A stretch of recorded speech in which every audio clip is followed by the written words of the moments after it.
I, 38 male, never thought my neighbor would be the one to expose my wife's affair.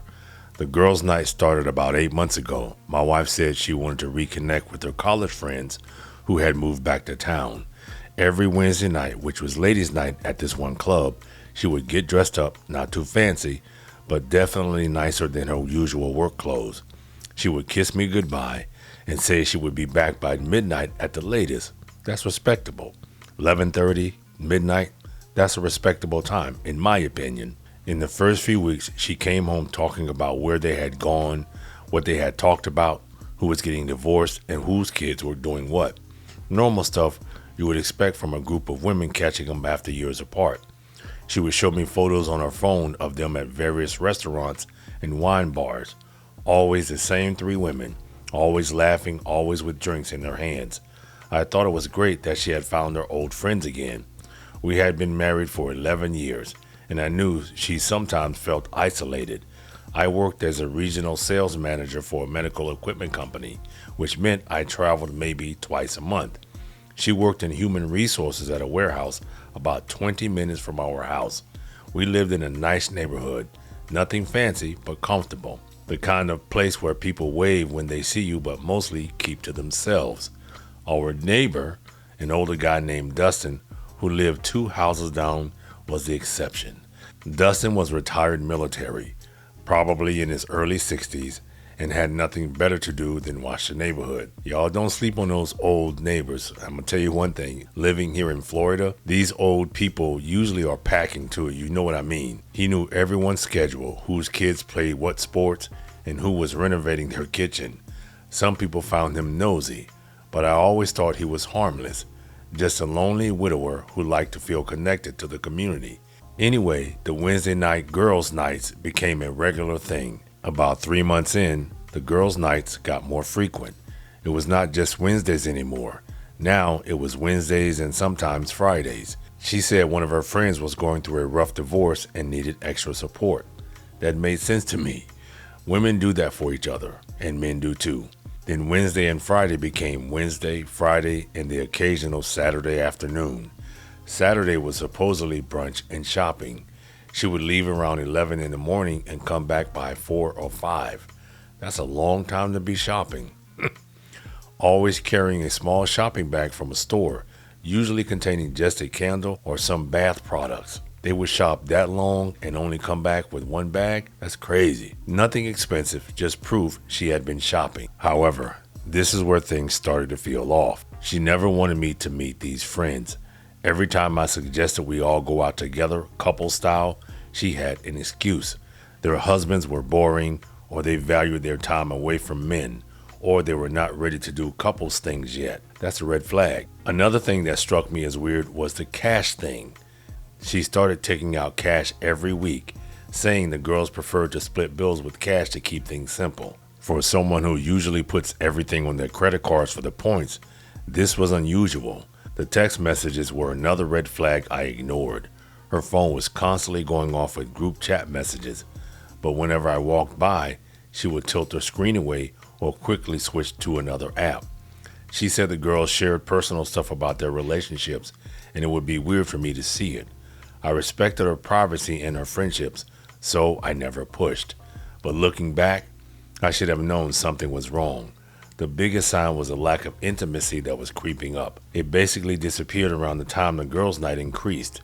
She was always too tired, too stressed from work, or had a headache. We went from being intimate twice a week to maybe once a month or longer. If your woman isn't sleeping with you on a consistent basis and it drops off suddenly like a cliff, Houston, there's a problem. When I brought it up, she said it was just a phase and things would get better when work calmed down. I believed her because I wanted to. After 11 years, you never think your wife is doing anything to jeopardize your marriage. You do not assume she is using her friends as cover for an affair. You do not think the woman you share a bed with every night is capable of that level of deception. But I was wrong. My wife was not just capable of it.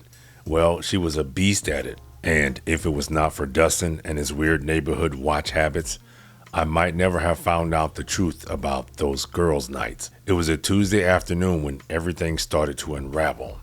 I came home early from a canceled meeting and was checking the mail when Dustin walked over. He had that look on his face, the one where he wants to tell you something, but is not sure if he should. We chatted about the weather for a minute, then about the new family that moved in across the street. Then he said something that caught me off guard.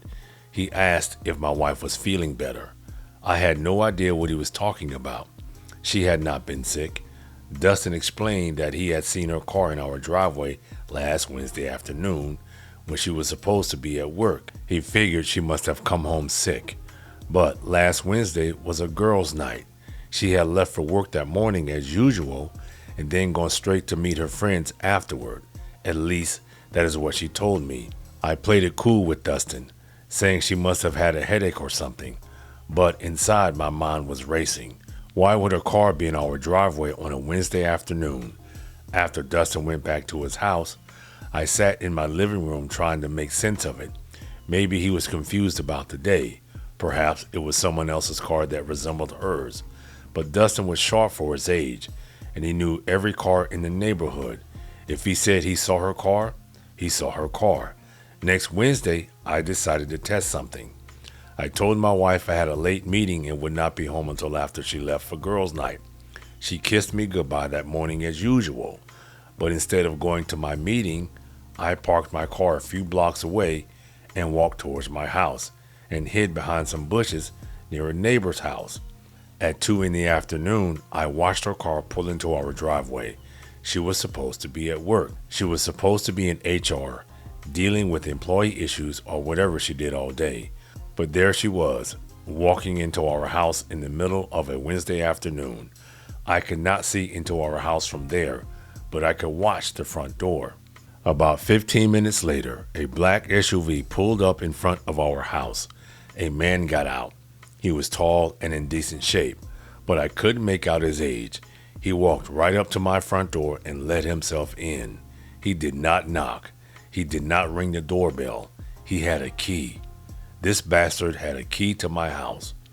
Damn, that's crazy. This woman is a savage. Gave a key to her house to another man that her husband is paying for, probably. Ruthless. I stayed hidden behind those bushes for another hour, my rage building with every minute that passed. Finally, he came back out, got in his SUV, and drove away.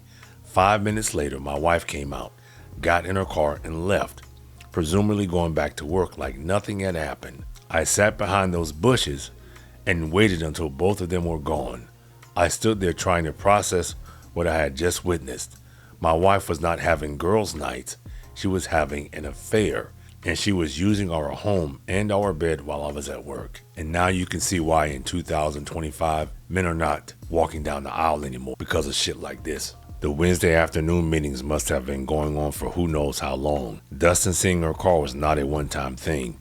This was a regular occurrence. The rage that built up inside me was unlike anything I had ever felt. But I could not confront her yet. I needed to know more. So I went back to my car and drove to a bar near my office. I sat there for 3 hours, nursing a beer and planning my next move. When I got home that night, she was already dressed for girls' night. Same routine, same lies, same kiss goodbye. After she left, I went into our bedroom. The bed was perfectly made, not a wrinkle in sight. She had cleaned up her afternoon activities. I sat on the edge of the bed, trying to process everything. That is when I remembered something. Our car came with OnStar when we bought it 2 years ago, and they offered us a 30-day free trial. Then I continued to pay for it. We never really used it except for that one time she locked her keys in the car. I still had the app on my phone since we shared the account. I opened it up, not really expecting to find anything useful, but there it was, a feature called Location History. It showed everywhere the car had been for the past month. I was shocked at what I found as I scrolled through Wednesday afternoons. Every Wednesday for the past 6 weeks, her car had been parked at our house from 2 p.m. to 4 p.m., not at work, not running errands, at our house while I was at the office. But that was not even the worst part. On the night she had girls' nights, the location history showed her car at an address I did not recognize. So, as I am thinking this through, She was having this man come to our house and then going to see him on these so-called girls' nights, the same residential address every Wednesday and Friday night for months. I typed the address into my phone. It was a condo complex about 30 minutes away. She had no idea the car was tracking her every move. Neither did I until that moment. Technology had exposed what she thought was the perfect lie. I spent the next few days acting like everything was normal, going to work, coming home, asking about her day, eating dinner together. But inside, I was planning. I needed more evidence before I could make my move. The OnStar app had given me the address. But I needed to know who lived there. I took a personal day that Friday while she was at work. First, I drove to the condo complex she had been visiting. It was a nice place, but I could not get past the gate without a code. Plus, they had a guard as well. I parked across the street at a strip mall and watched for a while. Around noon, I saw the black SUV leaving through the gate. Same one from my house. I followed him to a nearby office building and watched as he walked inside. The building directory in the lobby listed a pharmaceutical company on the 3rd floor. I went home and did some research online. The company's website had a leadership page with photos. There he was, Regional Director 42. He had a LinkedIn profile like every other corporate executive. But what caught my attention was something else entirely. About 9 months ago, right when the girls' night started, my wife had attended an HR conference for her job. That is where they met. She came home from that conference talking about new management strategies and networking opportunities. What she did not mention was that she had started an affair. Of course, they're not going to come out and say, okay, honey, I'm having an affair. No, they're not going to do that. The following Wednesday, I told my boss I needed to work from home for a client proposal. My wife left for her job as usual, kissing me goodbye. I waited until 10 in the morning, then drove to her workplace. Her car was not in the parking lot. I called the main desk and asked to speak to her, pretending to be a vendor. The receptionist said she was in meetings all day and could not be disturbed. But I knew better. She was not in meetings. I drove home and waited. Sure enough, at 1:45 p.m., her car pulled into our driveway. This time, I was ready with my phone camera. I recorded her walking into our house. 15 minutes later, he arrived in his black SUV. I recorded him using a key to enter my home. I was still in shock that she gave him a key. The home I had worked years to afford. The home where we were supposed to build our life together. I sat in my car down the street, watching the footage I had just captured. But I knew this was not enough. No, hell no. That's not enough. That doesn't prove anything. A man entering my house could be explained away. Maybe he was a contractor, a coworker dropping something off, anything. I needed actual proof of the affair. That evening, she came home acting perfectly normal. Talked about her busy day at work, all those meetings that had worn her out. Then she started getting ready for girls' night. After she left, I checked the OnStar app again. She was heading to her affair partner's condo, just like every Wednesday and Friday night. But this time I followed her. I parked a block away from the condo complex and walked to where I could see his unit. The lights were on, and I could see shadows moving behind the curtains. My wife's car was in the visitor parking. She stayed there until 11:15 p.m. I drove home ahead of her and pretended to be asleep when she got in. She slipped into bed beside me, smelling like cologne that was not mine. I laid there in the dark, my heart pounding with rage and betrayal. The next day, I contacted a divorce lawyer. I showed him the OnStar location history and the videos I had taken. He was blunt with me. Location data and a man entering my house were not proof of adultery. Well, basically it is, but for the courts, they need to see that. He basically said I would get clobbered in court. I needed actual evidence of the affair itself. He suggested that I hire a private investigator, but I couldn't afford it, so I decided to get the proof myself. I bought a small camera online. It was tiny, ran on a battery, and could record for hours. Next Wednesday, I installed it in our bedroom while she was at work, hidden behind some books on the shelf aimed at our bed. I was angry the whole time I was installing it. That afternoon, I parked down the street again and waited. Same routine. She came home at 1:54. He arrived 15 minutes later. They stayed until a little after 3:30. When I retrieved the camera that evening, my heart was beating so fast, I thought I was going to pass out. Part of me did not want to watch it, but I had to know. The footage confirmed everything. My wife and this man in our bed, doing things she had not done with me in months and things she wouldn't do with me. Laughing, talking, completely comfortable with each other, like they had been doing this for a long time, which according to OnStar data they had.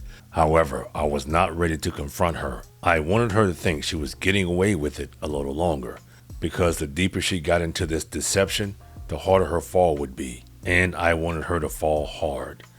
I spent the next 2 weeks gathering more evidence. Every Wednesday afternoon, the same routine. Every Friday night, the same lies. I had enough footage to destroy her in court, but I wanted something more. I wanted her to understand what she had thrown away. I decided to confront her on a Friday night. I told her I was going out with coworkers and would be home late. Seemed relieved, probably happy she would not have to rush back from her fake girls' night. After she left at 7, I set everything up. I printed out the OnStar location history for the past 3 months, every visit to his condo highlighted in yellow. I laid them out on the dining room table. Then I added screenshots from the video footage. Nothing explicit, just enough to show I had proof. His face entering our house. The timestamp showing 2 p.m. on a Wednesday. I arranged everything like a timeline of her deception. Then I sat in the dark living room and waited. She came home at 11:47 p.m. She walked in quietly, probably thinking I was asleep. When she turned on the kitchen light, she saw the papers on the table. She froze.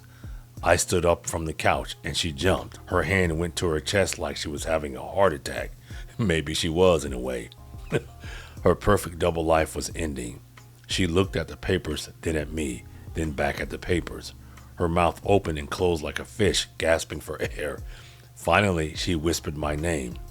I told her to sit down and look at what was on the table. She walked over slowly like she was approaching a bomb. Yeah, she was. When she saw the OnStar data, her eyes got really wide. When she saw the screenshots, she began to shake. She tried to speak, but I waved my hand side to side. I told her I knew everything. 9 months of fake girls' nights, Wednesday afternoons in our bed with him, the fact that she gave him a key to our house. She started crying, saying it was a mistake. Let me explain. I laughed, not because anything was funny, but because she was still trying to lie. Even with the evidence right in front of her, I told her about the hidden camera, that I had video of them in our bed. She collapsed into a chair and put her head in her hands. She knew it was over. No more lies could save her now. She tried to explain how it started, the conference, the connection, how things just happened. I did not want to hear it. I told her she had 2 choices. She could pack a bag and leave tonight, or I would send the video to everyone. Her parents, her boss, our friends. Everyone would know what kind of person she really was. She begged me not to do that, said it would destroy her life. I reminded her that she had already destroyed mine. She packed while I watched, throwing clothes into suitcases, grabbing toiletries from the bathroom. 11 years of marriage reduced to whatever she could carry. Before she left, she turned to me one last time, asked if we could try counseling, if I could forgive her. I told her forgiveness was not possible, not after 9 months of her cheating on me. There's that counseling word again. Look, I get it. The so-called experts will say, let's go to counseling. If you do it the right way, do counseling first before you decide to cheat. Not after she brought another man into our home. Not after she made me feel like I was a problem in our marriage. She left that night and stayed with her mother. Monday morning, I filed for divorce. My lawyer said the evidence was exactly what we needed. The video footage, the OnStar data, and the fact that she gave him a key. It would be a straightforward case. Word spread quickly through our social circle. Some friends tried to play mediator, saying every marriage has problems. No, not your wife giving another man a key to your house problems. However, most were shocked when they discovered the full extent of her deception. The Wednesday afternoons especially disgusted people, using our marital bed for her affair while I was at work. Her parents called, begging me to reconsider. They said their daughter had made a terrible mistake. I agreed she had made a terrible mistake, thinking I would never find out. The divorce was finalized 9 months later. I got the house and most of our assets. The judge was not sympathetic to her after seeing the evidence. Adultery still matters in our state for divorce proceedings. She ended up with her car, her clothes, and her relationship with him.